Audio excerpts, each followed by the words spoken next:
మీకు జ్వరంగా ఉంది కాబట్టి వానలో తడవబాకండి, ఎండలో తిరగబాకండి, స్ట్రైన్ కావాకండి, ఇలాంటి ఏదో ఇన్స్ట్రక్షన్ చేస్తాడు మందులతో పాటు. మీరు ఇంటికి వస్తారు, మీ పక్కింటి వాళ్ళతో మాట్లాడుతుంటారు, ఈ విధంగా నాకు హెల్త్ బాగలేదు, డాక్టర్ దగ్గరికి వెళ్ళాను. అదే మీ పక్కింటి వాళ్ళు ఏం చెప్తాడు, వాడి దగ్గరికి ఎందుకు వెళ్ళారండి, వాడు ఒక దరిద్రుడు, వాడికి ఎంబీబీఎస్ డిగ్రీ ఉందో లేదో కూడా అనుమానమే,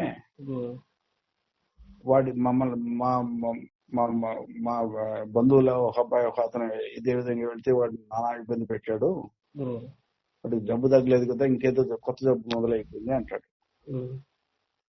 దాంతో ఏమవుతుంది, ఆ డాక్టర్ మీద నమ్మకం పోతుంది. రైట్.